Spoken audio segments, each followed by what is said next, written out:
The smoke still rose from the broken buildings as Jake Morrison moved carefully through the rubble. His boots crunched on shattered glass and twisted metal. The settlement had been beautiful once, he could tell. Now it was just another casualty of a war that nobody seemed able to stop. "Morrison, we need to move out," Captain Amy Rodriguez called through his helmet radio. "Command says enemy forces are regrouping 10 clicks north." Jake nodded but kept searching. His job was to find survivors, and he took that job seriously. 3 years as a combat medic had taught him that every life mattered, even in the middle of this endless conflict between humans and the Xylothians. The aliens had started this war, everyone said, but standing in the ruins of what had clearly been homes and shops, Jake wondered if the ordinary people on either side had wanted any of this. The other Marines in his unit were already heading back to the transport ships. Jake knew he should follow them, but something made him pause near a collapsed structure that might have been a home. He heard it then, faint and broken, crying. "Hold on," Jake said into his radio. "I think someone's alive in here." "Morrison, we don't have time," Rodriguez replied, her voice tight. "That's probably just the wind through the ruins." But Jake was already moving. He had heard too many sounds of suffering to mistake this for anything else. Someone small was trapped under the debris, and they were terrified. He began pulling away chunks of wall and broken furniture, his hands working fast despite the weight of his armor. "Jake, seriously, we need to go," called Chris Bennett, his best friend and fellow Marine. Chris jogged back toward him. "What are you doing?" "There's a kid in here," Jake said, not stopping. "Help me." Chris hesitated only a moment before joining him. Together they lifted a large piece of ceiling that had collapsed. Underneath, in a small pocket of space, was a child. She was Xylothian. That was obvious from her pale blue skin and the delicate ridges along her forehead. But she was also clearly very young, maybe 7 or 8 years old by human standards. Her large dark eyes were wide with fear, and her small body was covered in dust and minor cuts. She wore what had once been a pretty dress, now torn and dirty. In one hand, she clutched a small pendant that glowed with a soft blue light. "Hey, it's okay," Jake said softly, removing his helmet so she could see his face. "I'm not going to hurt you." The child whimpered and pressed herself further into the corner. Jake understood. He was the enemy in her eyes. A human soldier, one of the people who had destroyed her home. "Please," he said, reaching out slowly. "You're hurt. Let me help you." The girl stared at him for a long moment. Then she spoke in broken Terran Standard, the common human language. "Mama? Where Mama?" Jake's heart clenched. Of course she wanted her mother. Every scared child did. "I'll help you find her," he said, even though he had no idea if that was possible. "But first, let me look at your arm." The child had a deep cut on her left arm that was bleeding steadily. Jake opened his medical kit and began cleaning the wound. She flinched but didn't pull away. As he worked, she kept repeating the same words. "Mama, find Mama, please." "What's your name?" Jake asked gently. "Liara," the child whispered. "I'm Jake. You're very brave, Liara." By the time he finished bandaging her arm, Chris had returned with Captain Rodriguez. The captain's face went pale when she saw what Jake had found. "Morrison, step away from the alien child," Rodriguez ordered. "She's hurt and scared," Jake said, lifting Liara carefully. The girl wrapped her thin arms around his neck. "I'm not leaving her here." "That's an order, Marine. We don't have time for this, and we certainly don't have authorization to take enemy civilians." "She's not the enemy," Jake said firmly. "She's a little girl." "Morrison, if you don't put that child down and get to the transport, I will have you charged with disobeying direct orders in a combat zone." Jake looked down at Liara. She was trembling against his chest, her face buried in his shoulder. He thought about his own little sister Sophie back on Earth. If Sophie were trapped and scared in a war zone, he would want someone to help her, enemy or not. "Then charge me," Jake said. "I'm taking her." He walked past his shocked captain, carrying Liara toward the transport ships. Chris followed without a word, covering Jake's back. Rodriguez stood frozen for a moment, then cursed and followed them. The ride back to the medical frigate was tense. Liara wouldn't let go of Jake, even when the ship's doctor wanted to examine her. She had fallen into an exhausted sleep against his chest, her small hand still gripping that glowing pendant. Chris sat down next to Jake as the transport flew through the atmosphere. "You know you're probably going to face a court-martial for this, right?" "I know," Jake said quietly. "Was it worth it?" Jake looked down at the sleeping child. Despite being from different worlds, despite being on opposite sides of a war, she was just a kid who needed help. "Yeah," he said. "It was worth it."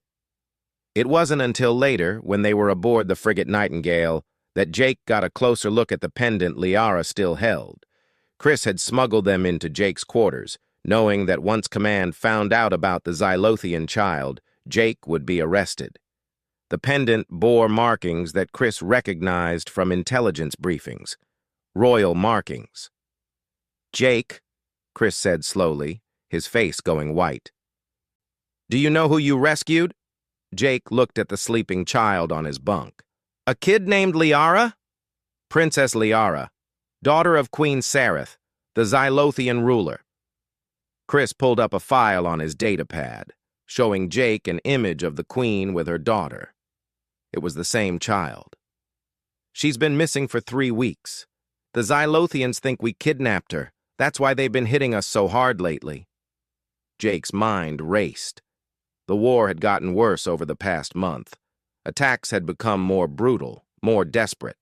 If the Xylothians thought humans had taken their princess, no wonder they were fighting like cornered animals.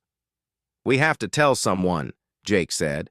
"If you tell Command, they'll either use her as a hostage or return her for political gain. Either way, you lose control of the situation." Chris paced the small room. "But if we don't tell anyone, you're harboring the enemy's most valuable person. That's way beyond disobeying orders." Liara stirred in her sleep, murmuring one word again. "Mama." Jake made his decision. "Then we find a way to contact her mother ourselves." For 2 days, Jake kept Liara hidden in his quarters aboard the Nightingale. It wasn't easy.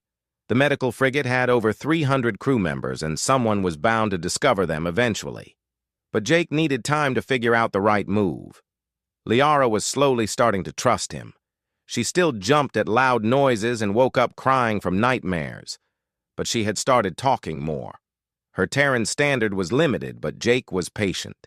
He learned that she had been taken from her home by people wearing masks. They had kept her in a dark place for a long time. She didn't know how she ended up in the settlement, only that there had been a lot of noise and fire, and then she was alone.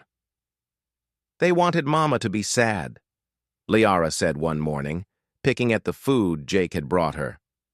"I heard them say it." Jake felt sick. Someone had kidnapped this child deliberately to hurt the queen, and from what he was learning, it might not have been humans at all. Chris had been digging through intelligence files, something he could get in serious trouble for. But he had found something interesting. The settlement where Jake found Liara had been hit by both sides during the fighting. At first, everyone assumed it was human bombs that did most of the damage, but the reports showed Xylothian weapon signatures too. "What if someone from her own side did this?" Chris asked, sitting in Jake's quarters late at night while Liara slept. "What if they wanted the princess dead and wanted to make it look like we did it?" "Who would benefit from that?" Jake asked. "Hardliners who want the war to continue. On both sides, there are people making money from this conflict, people gaining power. Peace would ruin them." Jake rubbed his tired eyes. 3 years of war had taught him that nothing was ever simple. "We need help," he said. "Someone we can trust." That's when Chris suggested Dr. Lisa Harper. She was the ship's head doctor, known for her independence and her dislike of military politics. More importantly, she had taken an oath to heal anyone who needed help, regardless of which side they were on. They waited until her night shift, then brought Liara to the medical bay through the maintenance corridors. Lisa was surprised to see them, but her professional instincts kicked in immediately when she saw the child. "How long has she been aboard?" Lisa asked, examining Liara gently. The girl was nervous, but seemed to understand that the doctor was trying to help. 2 days, Jake admitted. "She needs proper care, but I couldn't risk anyone finding her." Lisa worked in silence for a while, checking Liara's healing wounds and running some scans. Finally, she stepped away, her face grave. "Jake, come look at this." The scanner showed something small embedded near Liara's spine, a tracking device. "Someone put this in her," Lisa explained quietly. "Recently, from the looks of it. Maybe a week before you found her." Jake felt cold. "The kidnappers?" "Probably. But here's the concerning part. It's still active. Which means someone knows exactly where she is right now." They all stood in shocked silence. Then Chris spoke up. "We need to get that thing out of her now." Lisa nodded. "I can do it. It's a simple procedure. But Jake, once it goes offline, whoever is tracking her will know something happened. We'll have maybe a few hours before they respond." "Do it," Jake said. He knelt down next to Liara, taking her small hand. "Liara, Dr. Lisa needs to do a small operation. It won't hurt much, I promise. Can you be brave for me?" Liara looked scared, but she nodded. "You stay? I'll be right here the whole time." The procedure took less than an hour. Lisa removed the tracking device and placed it in a containment box. Liara was groggy from the anesthesia, but otherwise fine. Jake carried her back to his quarters while Chris and Lisa stayed behind to talk. "We're out of time," Chris said when he returned an hour later. "I did some checking. There's been increased communication between the ship and Fleet Command. I think someone knows something is wrong." Jake had been thinking while Chris was gone. He had made a decision, one that would probably end his military career and might even end his life. But it was the right thing to do. "I'm going to contact the Xylothians directly," he said. "I'm going to tell Queen Sareth that her daughter is alive and safe." "That's treason," Chris said flatly. "I know. But it's also the only way to end this.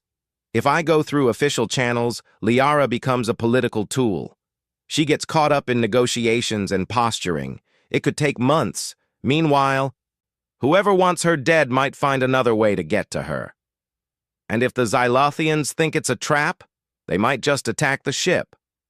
Then I'll make it clear I'm acting alone, that I'm not speaking for the Terran Alliance." Jake looked at his friend. "I'm not asking you to help with this part. You've already done enough. This is on me." Chris was quiet for a long moment. Then he smiled slightly. "You know, I never liked this war anyway. Too many good people dying for reasons nobody can quite explain. If you're going to commit treason, at least make it count." Together, they drafted a message. Jake kept it simple and direct. He identified himself, explained how he found Liara, and stated that he wanted to return her safely to her mother. He included a video of Liara holding her pendant, speaking a few words in Xylothian that Chris helped translate. She said her name and that she wanted to go home. "Are you sure about this?" Chris asked, his hand hovering over the send button. Jake looked over at Liara, who was playing with a small toy he had found for her.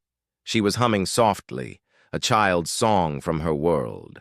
She should be home, safe with her mother, not caught in the middle of a war she didn't understand.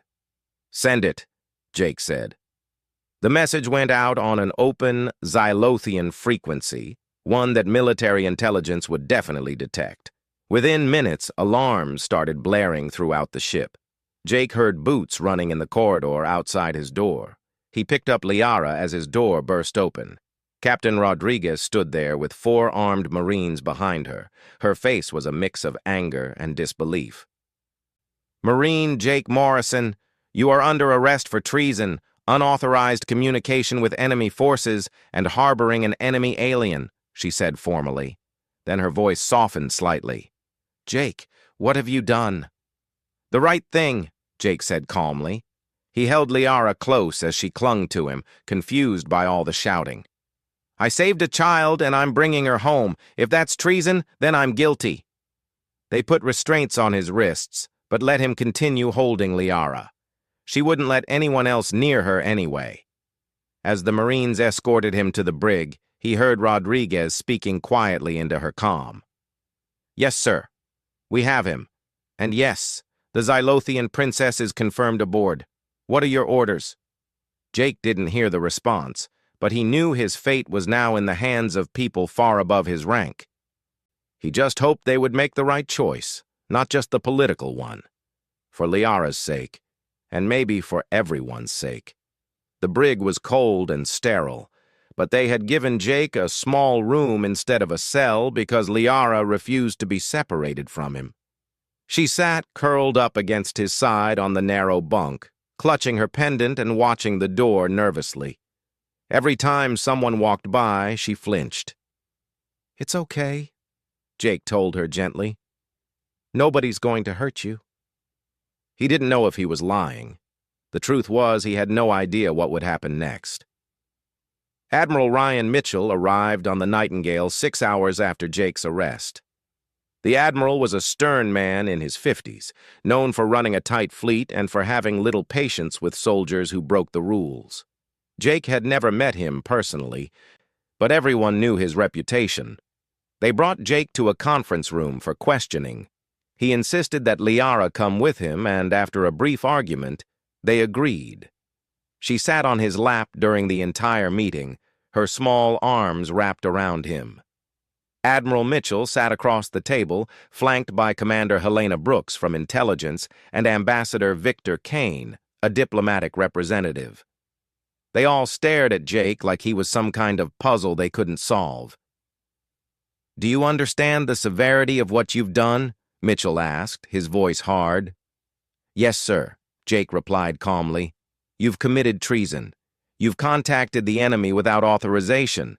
You could be executed for this." "I understand, sir." Mitchell leaned forward. "Then why did you do it?" Jake looked down at Liara, who was watching him with those large, trusting eyes. "Because she's a child who needs her mother, and because returning her might end this war. That seemed more important than following protocol. More important than your life, your career, your freedom?" "Yes, sir, it was." Ambassador Kane spoke up, his voice thoughtful. "The Xylothians have responded to your message, Morrison. They want proof that Princess Liara is alive and unharmed." "She's right here," Jake said. "She can speak for herself." Commander Brooks had been quiet until now, studying her datapad. "I've been investigating your theory about the kidnapping," she said. "The evidence supports it. The settlement where you found the princess shows signs of a coordinated attack designed to look like random battle damage. We've identified several Xylothian military officials who have been communicating with known war profiteers. On our side, too, I'm afraid." Mitchell's expression darkened. "Are you telling me elements of both militaries wanted this child dead?" "Not just wanted her dead, sir. They've been actively working to escalate the war. With the princess missing and presumed killed by humans, Queen Sareth had no choice but to intensify attacks. The longer the war continues, the more money and power certain people gain." "That's sick," Jake said quietly. "That's war," Brooks replied. "Or at least, that's what war becomes when the wrong people gain control of it." Admiral Mitchell was silent for a long time. Jake could see him thinking, weighing options. Finally, the Admiral spoke. "If we return the princess through official channels, it will take weeks of negotiations. There will be demands and counter-demands, political posturing, And during all that time, the people who wanted her dead will have opportunities to try again. And if we use her as a hostage? Ambassador Kane asked carefully. Then we're no better than the people who took her in the first place, Mitchell said firmly. No. Morrison might be a traitor, but he's a traitor with the right idea. He looked at Jake directly. We're going to arrange a meeting. Neutral space, minimal forces on both sides. You will personally return Princess Liara to Queen Sareth. Jake felt relief wash through him. Thank you, sir. Don't thank me yet. If this goes wrong, if it's a trap, we're all dead, and you'll still face charges after this is over. But at least those charges won't include getting a child killed. The next 2 days were a flurry of activity. Messages went back and forth between the Terran fleet and the Xylothian forces. Both sides were suspicious, both expecting a trap, but Queen Sareth's responses became increasingly desperate when she saw the videos of her daughter. She wanted her child back, and she was willing to meet human demands to make it happen. They chose an old trading station on the border of neutral space. It had been abandoned years ago when the war started. Now it would host one of the most important meetings in recent history. Jake spent those 2 days with Liara, trying to prepare her. He taught her that she would see her mother soon. She grew more excited each day, but also more anxious. She had been through so much trauma that even good news felt scary. Will you come too? She asked him the night before the meeting. I'll bring you to your mother, Jake promised. But then I have to go back to my people. Liara's eyes filled with tears. Don't want you to go. You saved me. You're my friend. Jake felt his throat tighten. In just a few days, this small alien child had found her way into his heart. I'll always be your friend, he said, and friends don't forget each other, even when they're far apart. She seemed to accept that, though she made him promise to visit if he could. The day of the meeting arrived. Jake put on a clean uniform, knowing it might be the last time he wore one. They dressed Liara in new clothes that had been specially made for her, in the style of Xylothian royal children. She looked beautiful and very small. The transport took them to the station with a full security detail. General Marcus Webb, the security chief, made it clear he thought this was a terrible idea. One wrong move and we're starting a battle in close quarters, he muttered. Lieutenant Danny Price, a young officer assigned to guard Jake, was more optimistic. Maybe it'll work, he said quietly. Stranger things have happened. When they docked at the station, Jake could see the Xylothian ships on the other side through the viewport. Massive vessels, sleek and deadly, weapons powered but not armed. The Terran ships were in similar positions. One mistake, one misunderstanding, and everyone in the station would die. They walked through the empty corridors to the meeting chamber. It was a large room with windows on both sides, showing the fleets waiting outside. In the center was a neutral zone marked on the floor. Admiral Mitchell, Ambassador Kane, and Commander Brooks were already there with a dozen Marines. On the other side of the room, a door opened, and the Xylothian delegation entered. Jake had seen Xylothians before in battle, but never like this. They were dignified, wearing formal robes and carrying themselves with pride. And in the center, taller than the rest and wearing a crown of what looked like living crystal, was Queen Sareth. She was beautiful in an alien way, her features sharp and regal. But her eyes were haunted. They were the eyes of a mother who had lost her child and had been slowly dying inside ever since. Liara made a small sound, a gasp of recognition. She had seen her mother. The room fell silent. Jake felt the weight of history on his shoulders. Everything he did in the next few minutes would echo through time, affecting millions of lives on both sides of this war. He took a deep breath, lifted Liara gently in his arms, and began walking toward the neutral zone.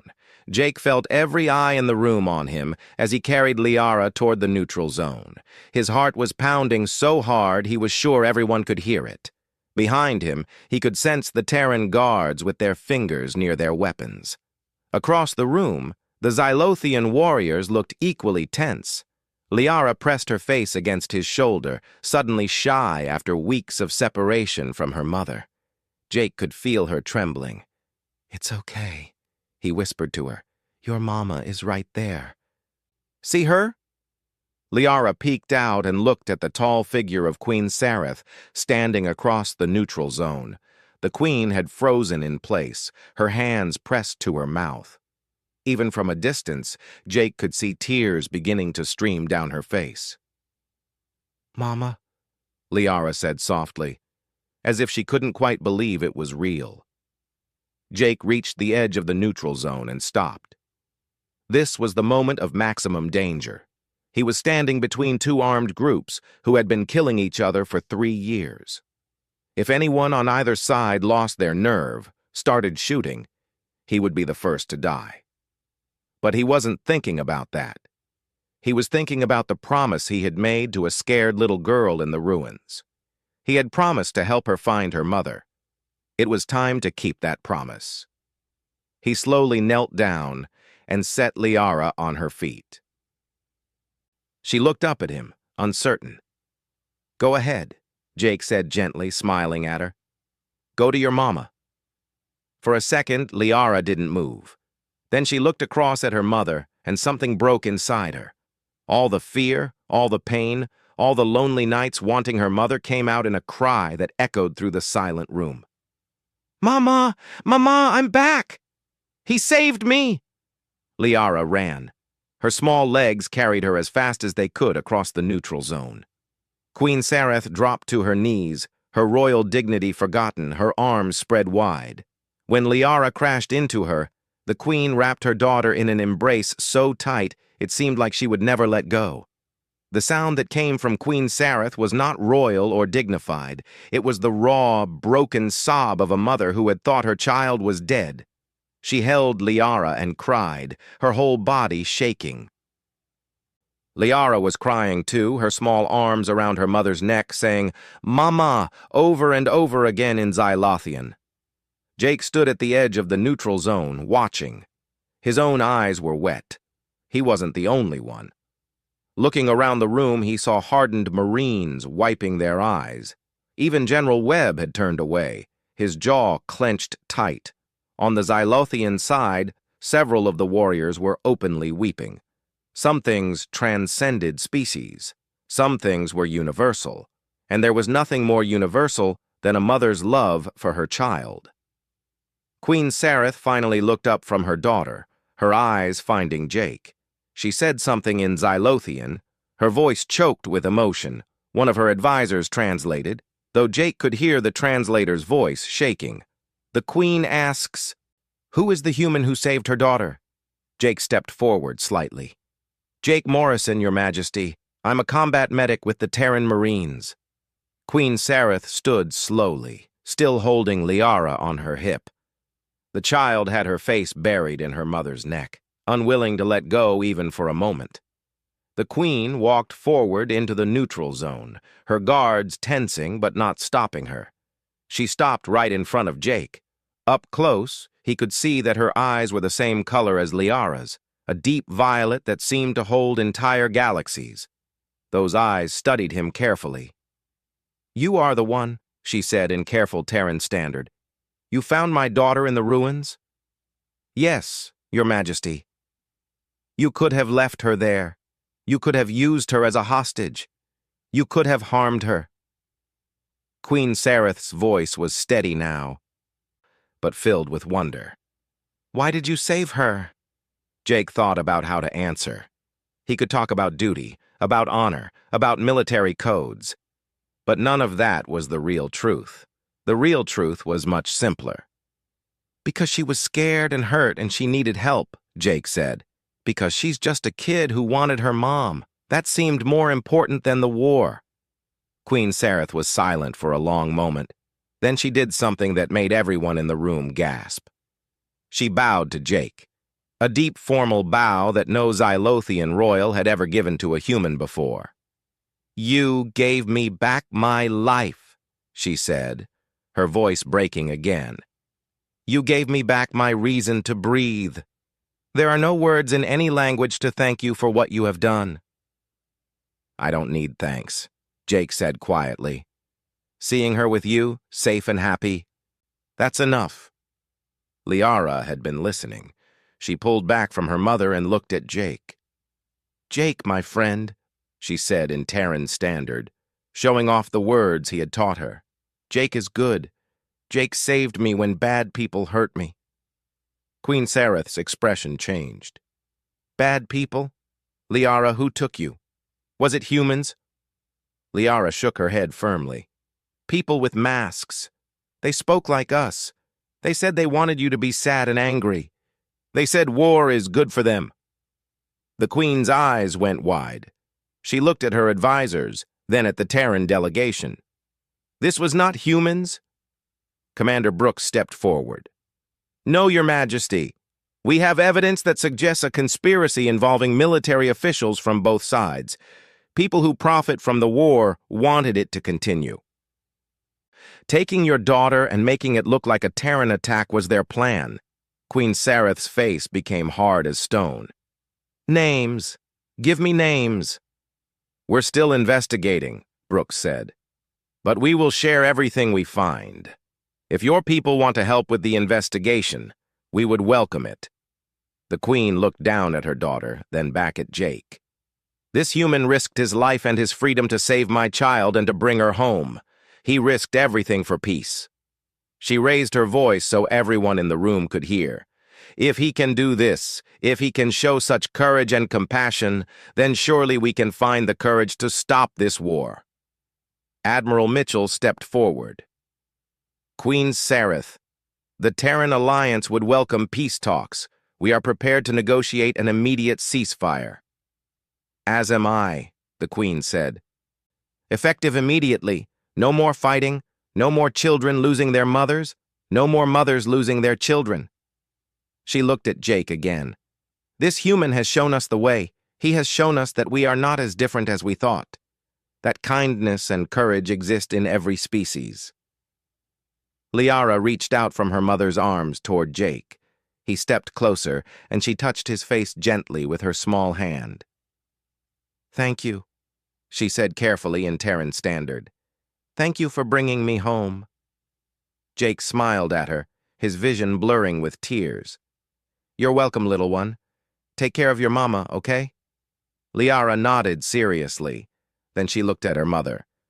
"Mama, Jake is hero. Can he visit us?"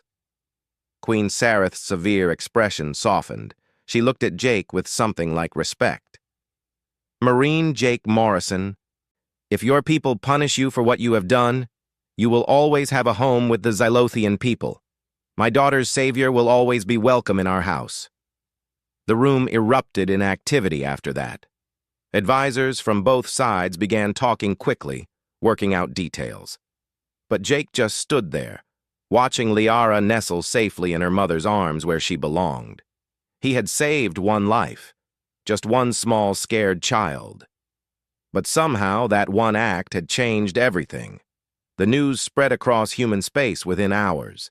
Videos of the reunion had been recorded by both sides, and someone had leaked them to every major news network. By the time Jake returned to the Nightingale, his face was on every screen in the fleet. People were calling him a hero. They were also calling him a traitor. Opinion was sharply divided. Jake didn't pay much attention to any of it. He was back in the brig, waiting to find out what would happen to him. The ceasefire was holding, which was good.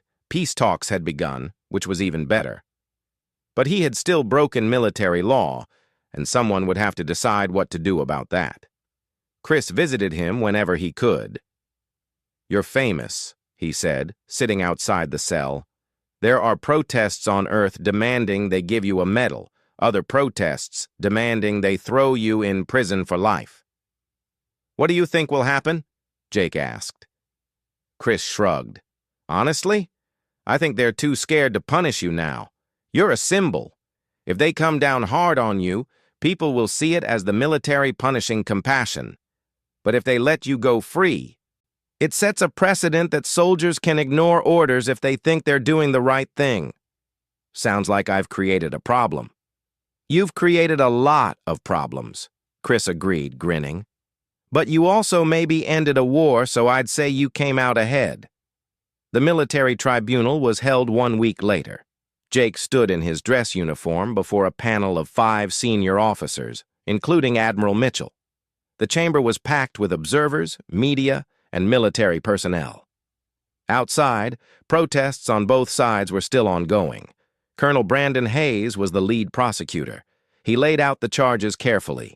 Disobeying direct orders in a combat zone, unauthorized contact with enemy forces, harboring an enemy alien without authorization. Each charge carried serious penalties.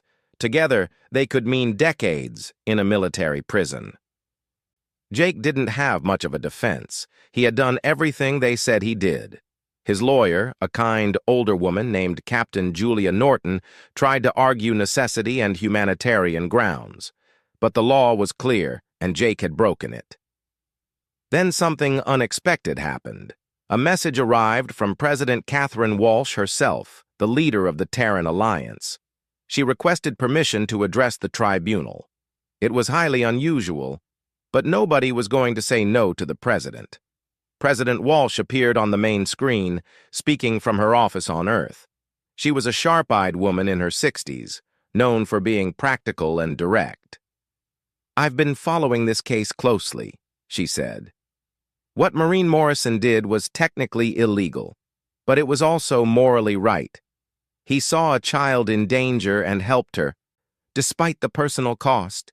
He then took the initiative to return her to her mother, which directly led to a ceasefire that has saved thousands of lives on both sides." She paused, letting her words sink in. "If we punish this man, we send a message that following the letter of the law is more important than doing what's right. We tell our soldiers that compassion is a weakness.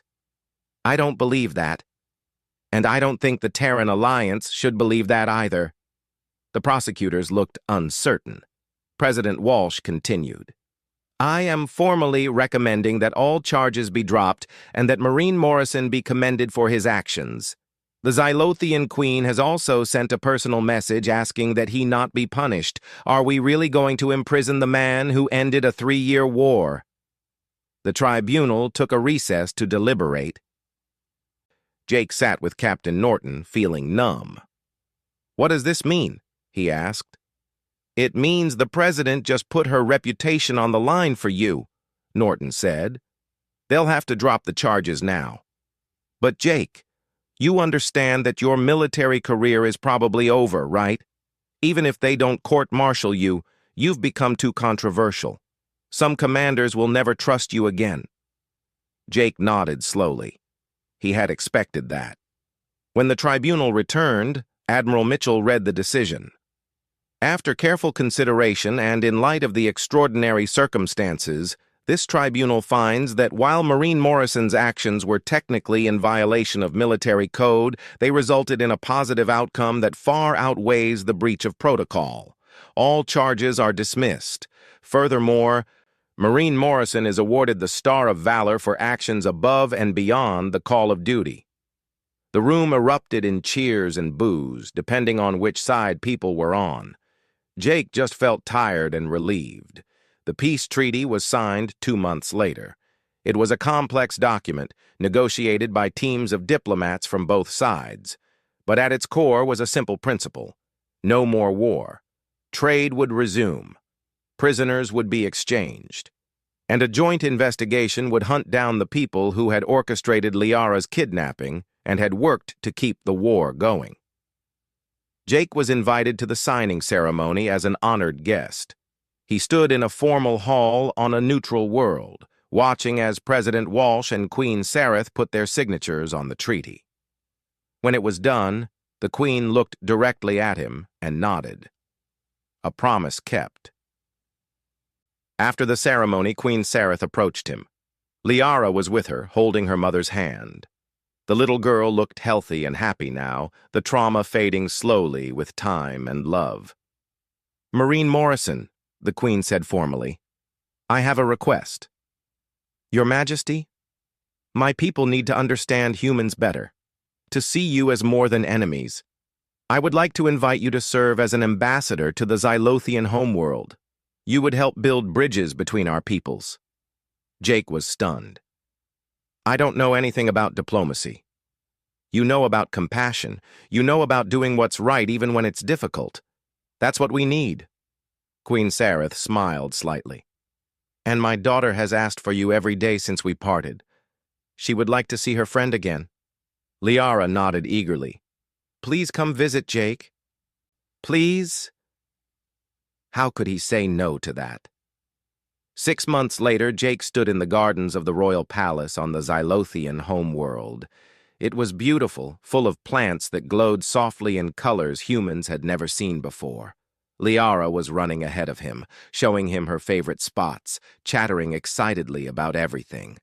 And this is where the moonflowers grow, and over there is the singing fountain, and oh, Jake, you have to see the star-glass sculptures.